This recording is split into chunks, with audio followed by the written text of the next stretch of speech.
I didn't come to play. I came to end the game.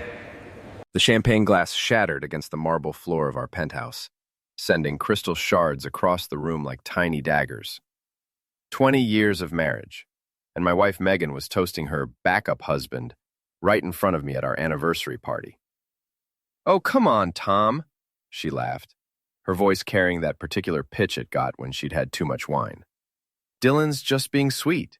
He's always been there for me, you know that." I stood frozen in the doorway, watching my wife of 2 decades lean into her ex-boyfriend like I was invisible.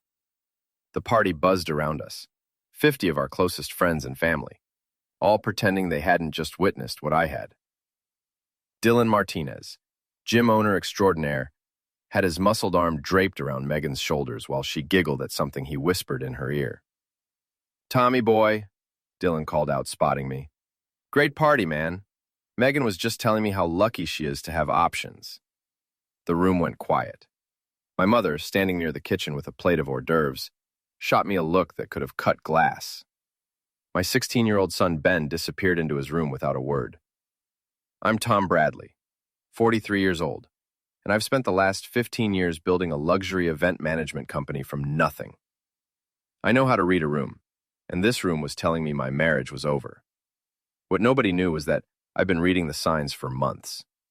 Megan's friends, Lisa and Caroline, huddled near the bar, whispering loud enough for me to catch fragments. "She's been texting him constantly," Lisa said. "Remember when she said she kept Dylan around as insurance?"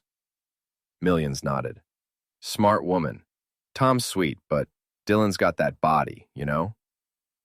I walked calmly to the bar, poured myself 3 fingers of bourbon, and downed it in one gulp. The burn felt good. Real. More real than anything else happening in my own home. "Ladies," I said, setting the glass down with deliberate precision. "Enjoying the party?" They scattered like roaches when the lights come on. I made my way through the crowd, smiling and nodding at guests who were trying very hard to pretend they hadn't noticed the tension. My business partner Jake grabbed my arm. "Tom, maybe we should..." "Should what, Jake? Pretend my wife isn't flirting with her ex at our anniversary party? Pretend I didn't just hear her friends discussing her backup plan?" Shell's face went pale. "I didn't know you heard that." "I hear everything, Jake. It's my job to notice details. Speaking of which, did you know Dylan's been coming by the office when I'm not there? Megan's been giving him tours of our business, our financials, our client list." I left Jake standing there with his mouth open and walked toward the center of the room. The conversations died one by one as I moved, like dominoes falling in reverse. Megan and Dylan were still wrapped up in each other by the windows overlooking the city. She was wearing the red dress I'd bought her for Christmas. The one she said was too much when I gave it to her. Apparently, it was just right for Dylan. "Having fun?" I asked, approaching them with the same smile I used for difficult clients. "Tom!" Megan's voice was too bright, too loud. "Dylan was just telling me about his new gym expansion. Isn't that exciting?" "Thrilling," I said. "Dylan, I have to ask, when you said Megan was lucky to have options, what exactly did you mean?" Dylan's chest puffed out. At 38, he still thought intimidation was about muscle mass. "Just that she's got people who care about her, man. People who'd step up if she needed them." "Smith, step up how, exactly?" The room was dead silent now, the Tranning saying, "I haven't Kircher so much more. Originally, I want you to know with this time Megan has a 3-websitely. I haven't fearin', that's stuff up in 3-websitely. No, what I'm at, Megan is not considered at that function." At 38, he still talks Shimmy 24th and laugh bass. Has been a new intention to them. That was the things. I've got a challenge comparely knows likely, just that she's got people who care about her, man. I have to ask you more, just that she's got thanks room was dead silent now. Even the catering staff had stopped moving. "Tom, don't," Megan warned, but her voice lacked conviction. "No, I'm genuinely curious," I continued, "because from where I'm standing, it sounds like you're positioning yourself as some kind of alternative to me. In my own home. At my anniversary party. Dylan stepped forward, and I could smell his cologne. Something expensive and aggressive. Look, Tom, we don't need to make this weird. Megan and I have history, sure, but what? But you're just friends? But you're not actively trying to steal my wife? But you haven't been telling people around town that you're her backup plan? Meg's face went white. How did I know? Jesus, Megan, I run a business based on information and networking. You think I wouldn't hear about you and Captain America here, making the rounds at every gym and country club in the city? Resign, Mexico. I reached into my jacket pocket and pulled out my phone. With a few taps, I connected to the sound system we'd installed for the party. The room filled with Megan's voice, crystal clear. Tom's a good provider, but he's gotten so boring. Dylan makes me feel alive again. I mean, if something happened to my marriage, at least I'd have options, right? The recording continued for 30 more seconds. Megan describing in detail how Dylan was everything Tom used to be, and how she'd been keeping her options open for over a year. The silence that followed was deafening. Megan's face cycled through shock, anger, and something that might have been shame. Dylan looked like he wanted to disappear into the floor. That's illegal, Megan finally sputtered. You can't record people without... Actually, I can. New York is a one-party consent state, and I was part of that conversation. You were talking to Lisa at the country club last week. I was sitting 2 tables away. I walked to the bar, reached underneath, and pulled out a small box I'd hidden there earlier. Inside was my wedding ring. 20 years of marriage, 15 years of building a life together, and apparently at least 1 year of being played for a fool. Dylan, I said, holding up the ring. You wanted to be Megan's option? Congratulations, you just got promoted. I set the ring on the bar with a soft clink that seemed to echo through the room. Tom, wait. Megan started toward me, but I held up a hand. Save it. I heard everything I needed to hear. You want a backup husband? You got one. You want options? Here's one. Figure out how you're going to pay for this party, because as of tomorrow morning, you're on your own. I looked around the room at faces I'd known for years. Friends, colleagues, family members, who were all witnessing the implosion of my marriage in real time. Thank you all for coming to celebrate 20 years of what I thought was a partnership. Turns out, it was more of a trial period. The bar's open for another hour. After that, you'll have to ask the new man of the house to cover the tab. I walked toward the door, grabbing my jacket from the closet. Behind me, I could hear the explosion starting. Voices raised, accusations flying, and what sounded like Dylan trying to explain himself to a room full of people who'd just watched him help destroy a marriage. My mother caught up with me at the elevator. Tommy, are you sure about this? I've never been more sure of anything in my life. Where will you go? I smiled. The first genuine smile I'd felt all evening. I've got options too. Turns out I've been planning for this longer than Megan thinks. The elevator doors closed on the chaos behind me, and I descended toward the garage, toward my car, and toward whatever came next. I had a plan, and unlike my soon-to-be ex-wife, I'd been smart enough to keep it to myself. 20 years of marriage was ending, but my real life was just beginning. I drove through the empty streets at midnight, my hands steady on the wheel despite the bourbon and adrenaline coursing through my system. The city looked different somehow, sharper, more honest in the darkness. Maybe it was just me seeing clearly for the first time in months. My phone buzzed constantly on the passenger seat. Megan, Dylan, Jake, my mother, everyone wanting to talk, to explain, to fix what couldn't be fixed. I let it ring. The storage unit was in Queens, a place Megan had never been and never would be. I'd rented it 6 months ago when I first started suspecting something was wrong. Call it insurance, call it paranoia. Either way, it was about to pay off. Inside Unit 247 was everything I needed. Clothes, important documents, cash, and most importantly, a laptop containing 6 months of careful investigation into my wife's activities. I wasn't just some betrayed husband stumbling around in the dark. I was Tom Bradley, and I built my business on information, preparation, and always having a backup plan. The laptop revealed the scope of Megan's betrayal. She hadn't just been emotionally cheating. She'd been systematically preparing for our divorce while pretending everything was fine. She'd consulted 3 different lawyers, opened a secret bank account, and even started moving money from our joint business account to her personal savings. But here's what she didn't know. I'd been watching. Every transfer, every meeting, every late-night phone call with Dylan, I had records of all of it. My phone rang again. This time, it was Ben. "Dad, where are you?" "Son, are you okay?" Misinformation. Mom's freaking out. Dylan left after everyone started yelling at him. She's crying and throwing things. What kind of things? Your things, mostly. She threw your golf trophies off the balcony. Relinquize. My eyes. Those trophies represented 15 years of weekend tournaments, business networking, and memories I'd thought we shared. Now they were probably scattered across Fifth Avenue. "Ben, I need you to listen carefully. Pack a bag with everything important. Clothes, laptop, anything you care about.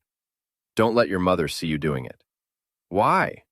"She's not going to get complicated, and I want you to have options." "Are you and Mom getting divorced?" The question hit me like a punch to the gut. My son shouldn't have to ask that question. Shouldn't have to pack a bag and sneak around his own home. But Megan had made these choices for all of us. "Yeah, buddy, we are," he said quietly. "She's been different lately. Mean. And Dylan's a creep." "What do you mean, mean?" "She you when you're not around. Says you're boring and predictable. Says she deserves better." Another knife twist.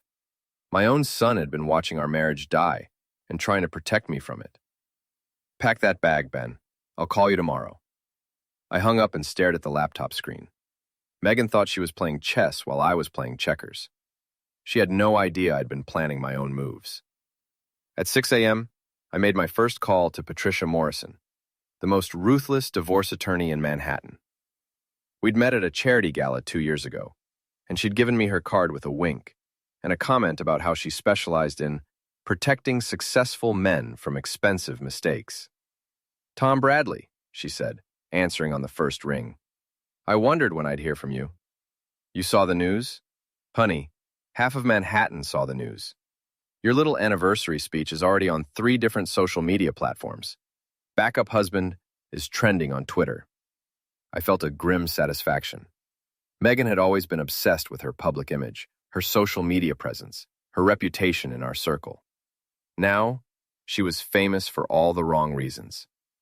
"I need the nuclear option, Patricia. Music to my ears. My office, 9 a.m. Bring everything." At exactly 9 o'clock, I sat across from Patricia Morrison in her corner office overlooking Central Park.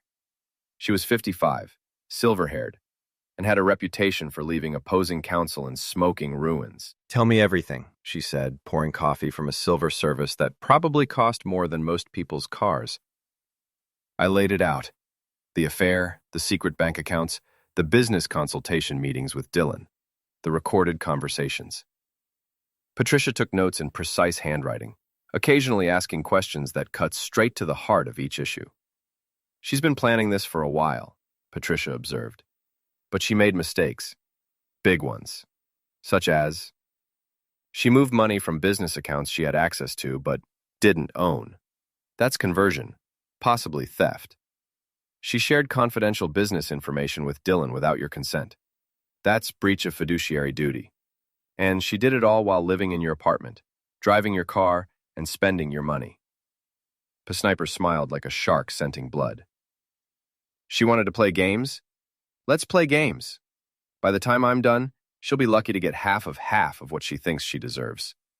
"What's the first move?" "We freeze everything. Bank accounts, credit cards, business access, all of it. She'll wake up tomorrow in a world where nothing works the way she expects it to." "Is that legal?" "Perfectly. You're protecting marital assets from further dissipation. The fact that it leaves her high and dry is just a happy coincidence." Enlarged Patricia's office, feeling something I hadn't felt in months. Hope. Not hope for reconciliation. That ship had sailed and sunk. But hope for justice. Hope that actions might actually have consequences.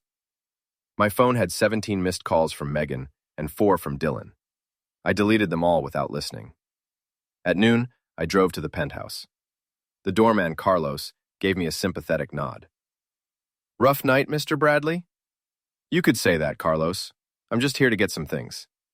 The apartment looked like a tornado had hit it. Broken glass, overturned furniture, and my belongings scattered everywhere. Megan was nowhere to be seen, probably sleeping off her hangover and her humiliation. I packed quickly and efficiently. Important papers, clothes, personal items that couldn't be replaced. On my way out, I left an envelope on the kitchen counter. Inside was a single sheet of paper with a phone number and a message. "Your new lawyer will need this. T." 3 p.m., Patricia's team had executed the financial freeze with surgical precision. Megan's credit cards were declined at lunch. Her access to our business accounts was terminated. The lease on her Mercedes was canceled. The car would be repossessed within 24 hours. I was having dinner at a quiet restaurant in Soho when my phone finally rang with a number I recognized. "You bastard!" Megan's voice was raw from crying. "You can't do this to me." "I'm not doing anything to you, Megan. I'm protecting myself from what you already did to me. I never meant for it to go this far. Dylan and I were just friends." "Friends don't plan backup marriages, Megan. Friends don't steal money from business accounts. Friends don't humiliate their spouses at anniversary parties. I didn't steal anything. That money was mine too. Actually, it wasn't. You had access to it, but those were business accounts for Bradley Events Management. A business you don't own, don't work for, and have no legal claim to. Ask your lawyer." Silence. Then, "Tom, please. We can work this out. We can go to counseling. We can't do anything, Megan. You made your choice. You chose Dylan. You chose deception. You chose to treat our marriage like a business transaction with a backup plan. Now, you get to live with those choices. Where am I supposed to go? How am I supposed to live? I don't know. Maybe ask your backup husband." I hung up and ordered dessert. For the first time in months, I had an appetite. The war had begun, and I was winning.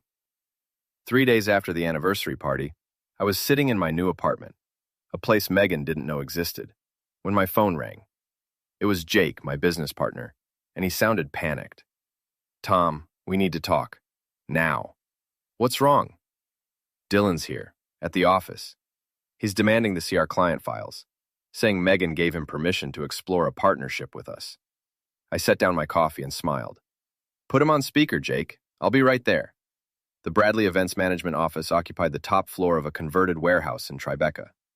I'd built the business from nothing, turning my talent for organization and my wife's social connections into a multi-million-dollar operation. Emphasis on my talent. Megan had been the pretty face at parties, but I'd been the brains behind every successful event. Dylan was pacing around our conference room like he owned the place when I arrived. He'd traded his usual gym clothes for an ill-fitting business suit that made him look like a bouncer trying to pass for a banker. "Tom, good, you're here. Megan and I have been talking, and we think there's a real opportunity for synergy between your events business and my fitness centers." Jake looked at me like Dylan had just suggested we partner with the mob, which, given Dylan's clientele, might not have been far off. "Synergy," I repeated. "Interesting word choice. What exactly did Megan tell you about our business?" Dylan pulled out a folder, my folder, with my client information and financial projections. "She explained your whole operation. Very impressive. I think my gyms could provide venue space for corporate wellness events, team building, that sort of thing. And in exchange, I'd want a partnership stake, say 30% to start." This audacity was breathtaking. This man had helped destroy my marriage, and now wanted to steal my business too. "Jake," I said calmly, "could you give us a moment?" Jake practically ran from the room. "Dylan, I'm going to explain something to you very clearly. That folder contains confidential business information that my wife shared with you without authorization. That's corporate espionage. The fact that you're here trying to extort a partnership makes it criminal conspiracy." That's face flushed. "It's not extortion, it's business." "Not. Business is what I do. What you do is run a gym where half your members are paying with dirty money and the other half are buying steroids from your trainers." His eyes narrowed. "You can't prove that." "Actually, I can. I've been having some very interesting conversations with people around town. Did you know that Marcus Webb from the health department has been looking for a reason to inspect your facilities? Apparently, there have been complaints. What kind of complaints? Mills, out my own folder, much thicker than his. Unsanitary conditions, unlicensed equipment, trainers without proper certifications. Oh, and my personal favorite, several reports of illegal substances being sold on the premises. Dylan's tough guy act crumbled. You're bluffing. Am I? Here's what's going to happen. You're going to give me that folder, you're going to leave my office, and you're never going to contact my wife again. In exchange, I won't make a phone call that ends your business and possibly your freedom. Can't tell me who I can and can't see. You're right, but I can tell the IRS about your creative bookkeeping. I can tell the DEA about your supplement sales. And I can tell your wife about the 3 different women you've been sleeping with while pursuing mine. Relinquit Dylan went pale. How do I know? Because unlike you, I'm actually good at this. I don't just stumble around hoping things work out. I plan, I investigate, and I always have leverage. I stood up and walked to the window overlooking the Hudson River. You made a mistake, Dylan. You thought I was some soft businessman who'd roll over when you moved in on his territory. But I didn't build this company by being soft. I built it by being smarter than everyone else in the room. Megan said you were weak. Megan said a lot of things. Most of them were lies. She told you I didn't know about your affair. She told you I was too distracted by work to notice. She told you I'd probably just accept it and move on. I turned back to face him. She was wrong about all of it. Dylan set the folder on misinformation. Dylan set the folder on the conference table and backed toward the door. This isn't over. Yes, it is. And Dylan, if I were you, I'd start looking for a new line of work. The fitness industry in New York is about to become very uncomfortable for you. After he left, Jake returned, looking shell-shocked. What the heck was that about? That was about Megan trying to steal half my business to give to her boyfriend. It was about 2 people who thought I was too stupid to see them coming. What do we do now? Now we make some phone calls. I spent the rest of the afternoon systematically destroying Dylan's life. The health department got an anonymous tip about his gym's violations. The IRS received information about his unreported cash income. 3 different women got photos of Dylan with the other 2, along with evidence of his promises to leave his wife for each of them. But the masterpiece was my call to Jennifer Martinez, Dylan's wife of 12 years. Mrs. Martinez, this is Tom Bradley. I think we need to talk. We met at a coffee shop in Brooklyn, neutral territory where neither of our spouses would think to look. Jennifer was a small, fierce woman who reminded me of a compressed spring, all potential energy waiting to be released. I know why you called, she said before I could speak. Dylan's having an affair with your wife. You knew? I've known for months. The question is, what are we going to do about it? I liked her immediately. What did you have in mind? I want half of everything he owns. The gyms, the house, the cars, all of it. But I need proof of the affair for the divorce. I slid a manila envelope across the table. Photos, text messages, financial records showing money he spent on Megan, hotel receipts, everything you need. Jennifer flipped through the contents with the focused intensity of a prosecutor reviewing evidence. This is very thorough. I'm a thorough person. What do you want in return? I want Dylan to understand that actions have consequences. I want him to lose everything he thought he was gaining by destroying my marriage. And your wife? My wife is going to learn the same lesson. Jennifer smiled. A cold, calculating expression that would have terrified Dylan if he'd been smart enough to recognize it. I think we're going to work well together, Tom. The evening, I had dinner with Ben at a restaurant near his school. He looked older somehow, like the events of the past few days had aged him beyond his 16 years. How's your mother handling things? I asked. She cries a lot, and she keeps calling Dylan, but he won't answer. Good. Dad, can I ask you something? Anything. Why did you stay with her so long? I mean, I could see she didn't really love you anymore. Question hit me harder than I expected. I guess I hoped things would get better. I thought maybe if I worked harder, made more money, gave her everything she wanted. That's stupid, Ben said matter-of-factly. You can't make someone love you by giving them stuff. When did you get so wise? When I watched you try to buy Mom's affection for the last 2 years while she was texting other guys. At my son, this young man who'd been protecting me from truths I hadn't wanted to see. I'm sorry you had to watch that. I'm not sorry it's over. Are you? Unleashed. I thought about it. Really thought about it. Was I sorry my marriage was ending? Was I sorry I'd lost the woman I'd loved for 20 years? No, I realized. I'm not sorry. I'm angry and I'm hurt, but I'm not sorry. Good. Because Dylan's a loser and Mom's been acting like a teenager. You deserve better. My phone buzzed with a text from Patricia Morrison. Jennifer Martinez filed for divorce this afternoon. Dylan's assets are frozen pending investigation. Your move. I showed the message to Ben, who grinned. Is this the part where you destroy them? This is the part where they destroy themselves. I'm just helping them along. The next morning brought news that Dylan's main gym had been shut down by the health department. By afternoon, the IRS had frozen his business accounts. By evening, his wife had served him with divorce papers and a restraining order. Megan called me 17 times that day. I answered exactly once. Tom, you have to stop this. Dylan's life is falling apart. I'm not doing anything to Dylan.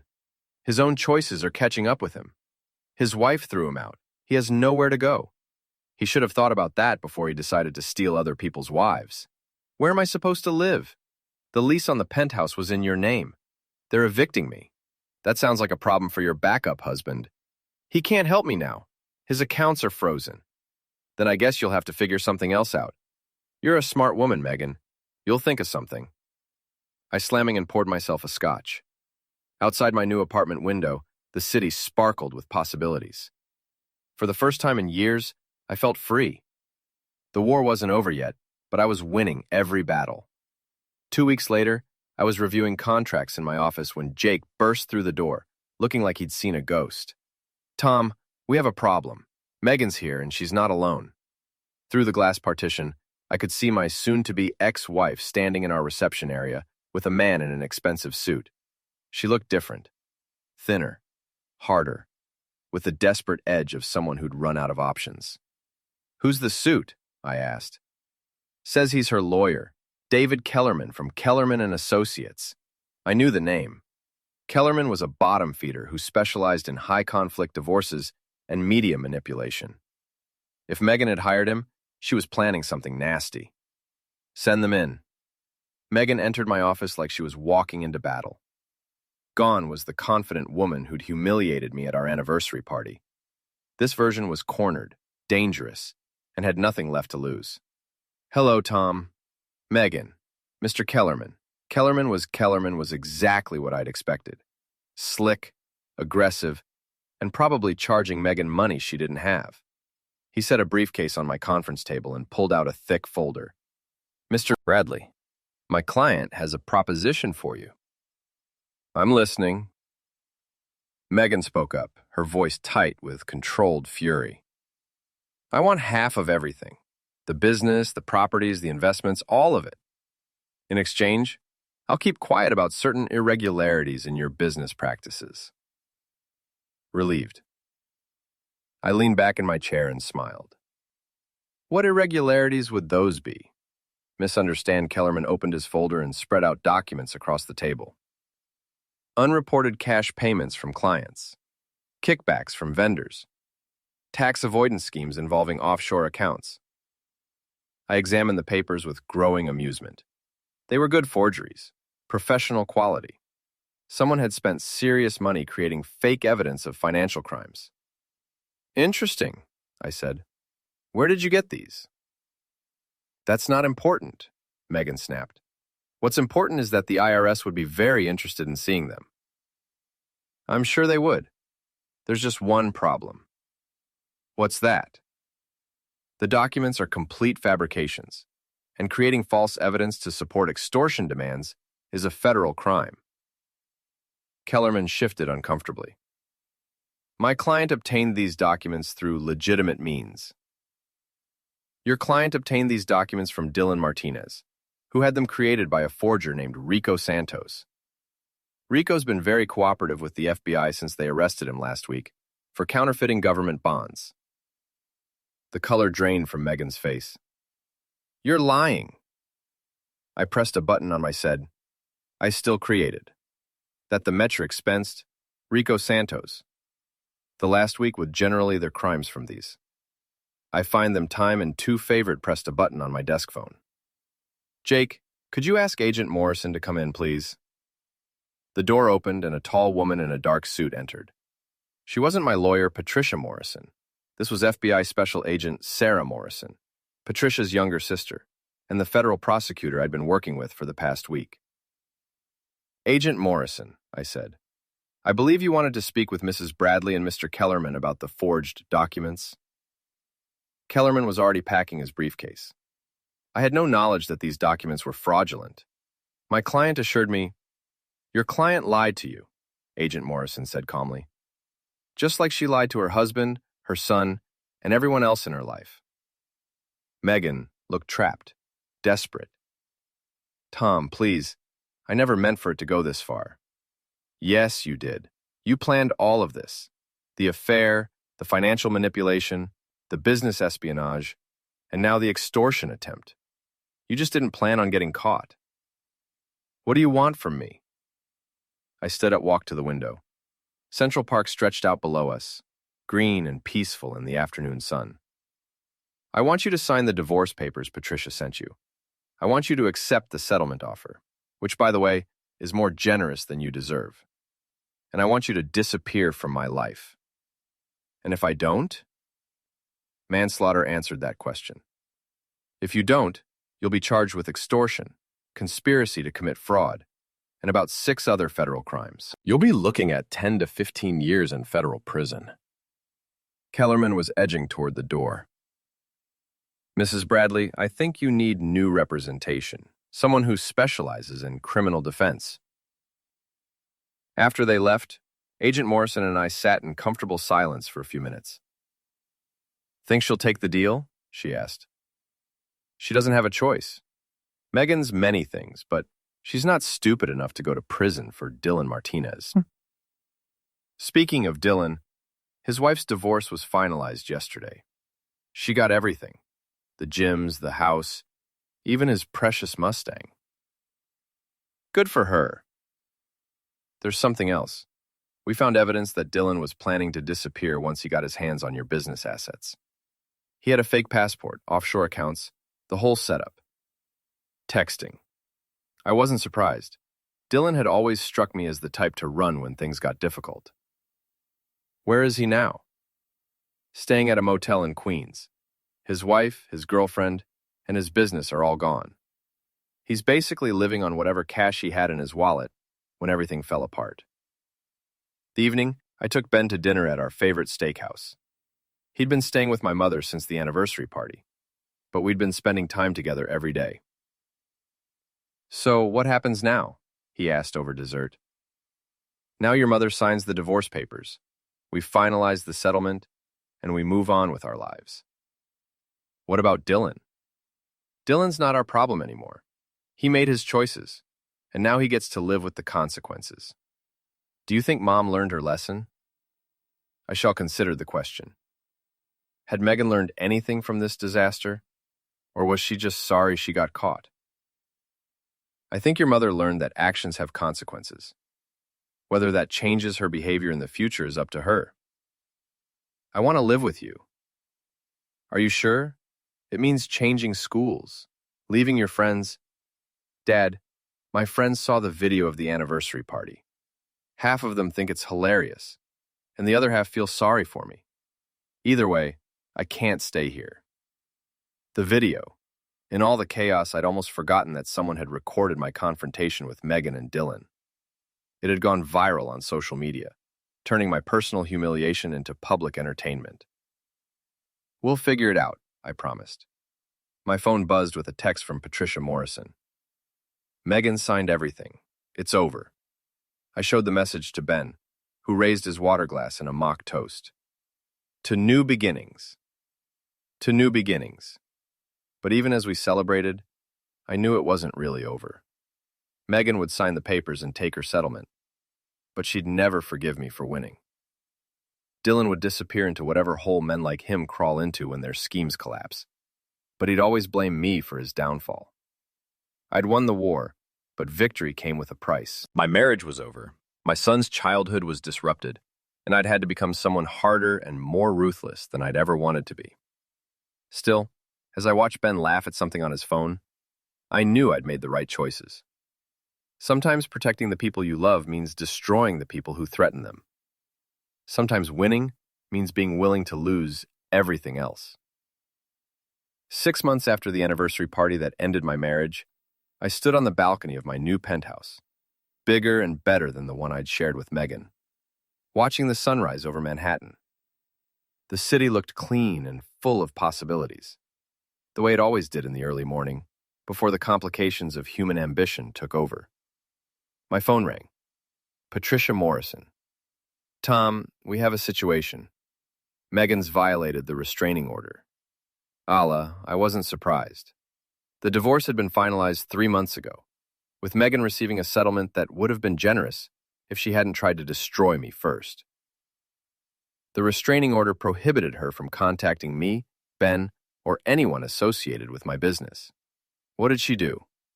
She showed up at Ben's school yesterday, tried to take him out for lunch.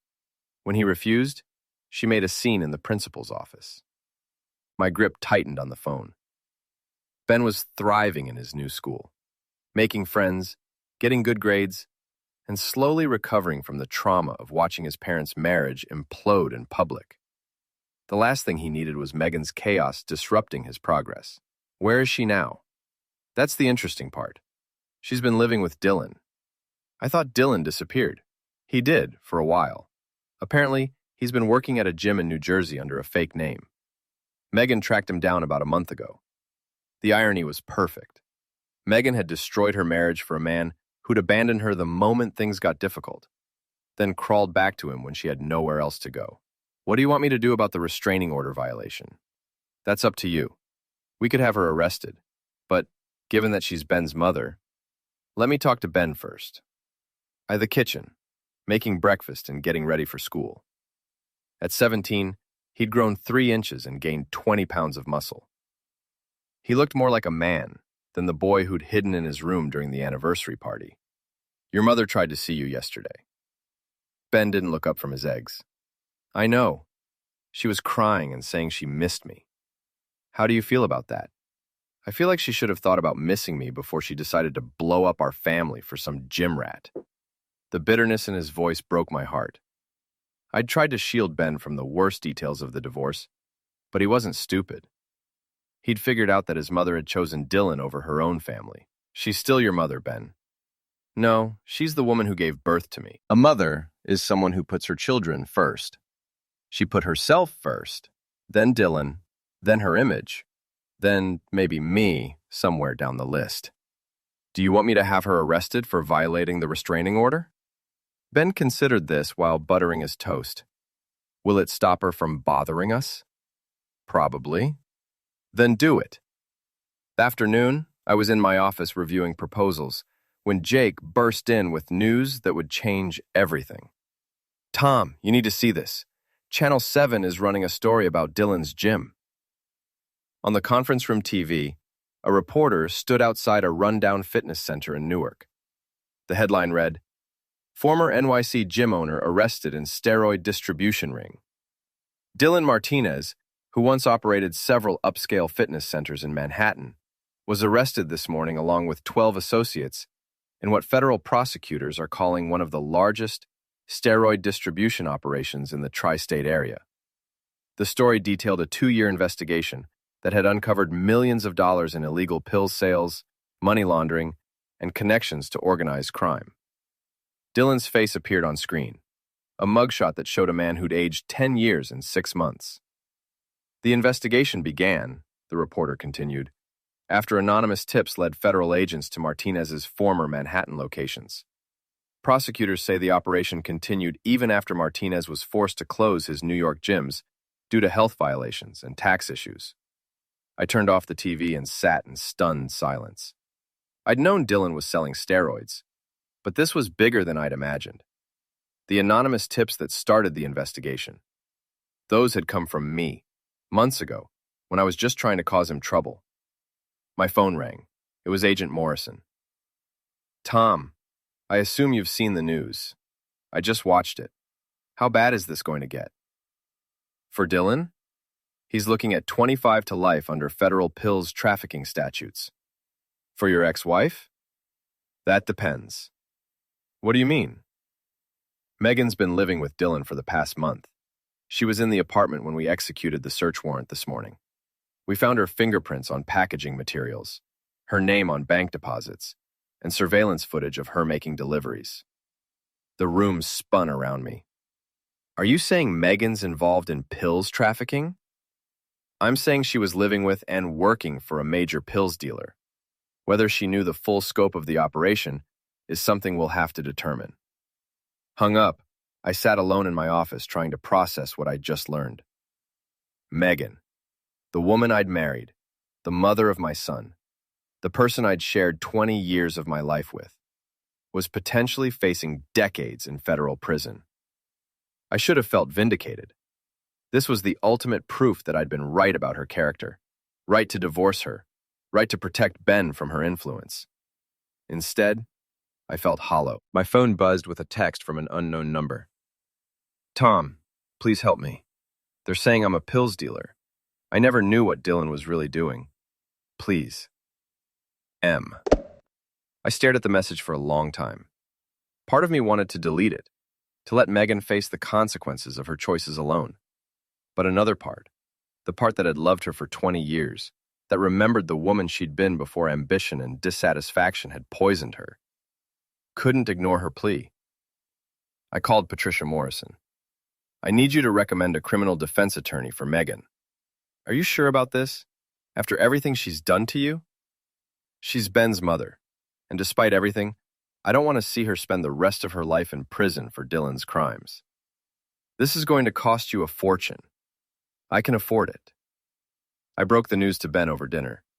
He listened in silence as I explained about Dylan's arrest, Megan's involvement, and my decision to pay for her legal defense. "You're helping her?" he asked finally. "I'm helping you. Whatever your mother's done, whatever mistakes she's made, you shouldn't have to live with the knowledge that she's rotting in prison when I could have prevented it. What if she's actually guilty?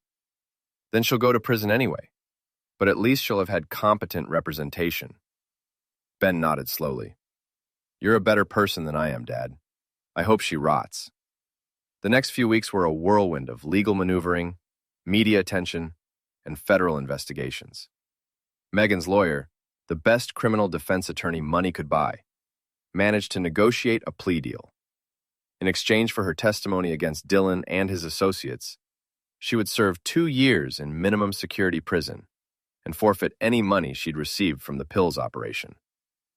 Dylan, meanwhile, refused to cooperate and was sentenced to 30 years in federal prison. The man who destroyed my marriage for the promise of easy money would spend the rest of his life behind bars. The day before Megan was scheduled to report to prison, she called me.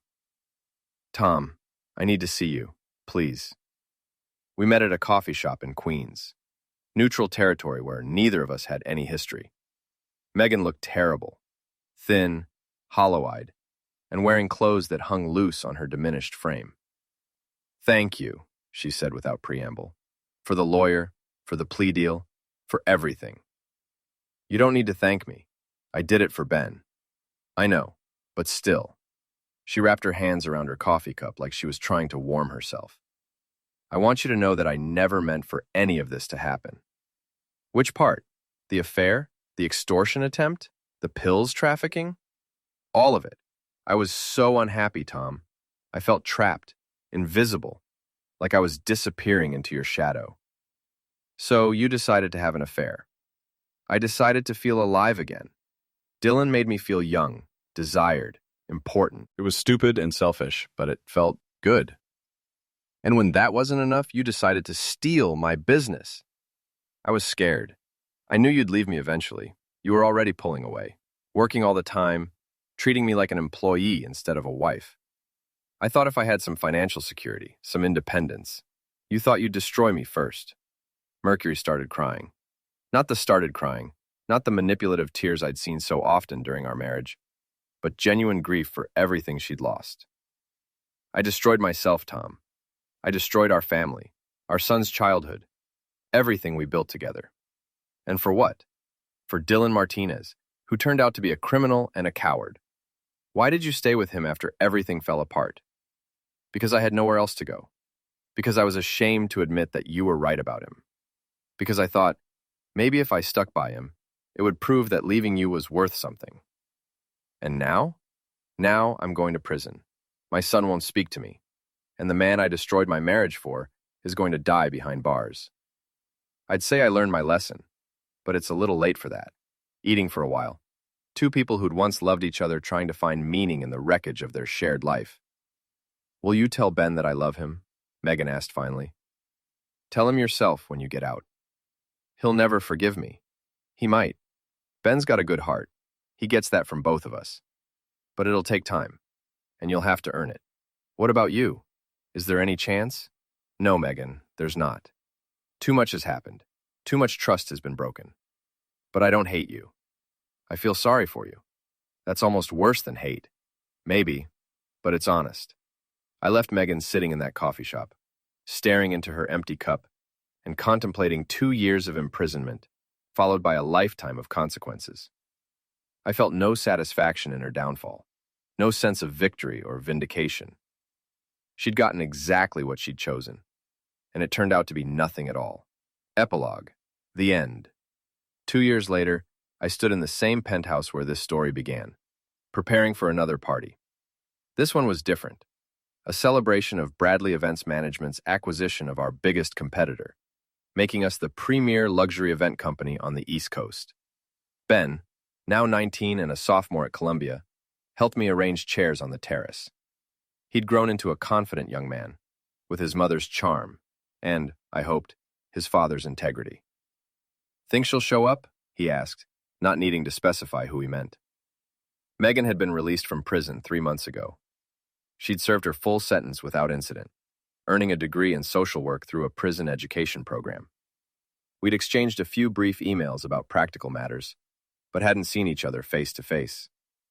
I don't know, I said honestly. I invited her, but that doesn't mean she'll come. Would it bother you if she did? I considered the question. Would it bother me to see my ex-wife, the woman who'd tried to destroy me, at my moment of triumph? No, I realized. It wouldn't bother me at all. The party was a success. Clients, employees, friends, and family all celebrating our achievement. I gave a speech about hard work, perseverance, and the importance of surrounding yourself with trustworthy people.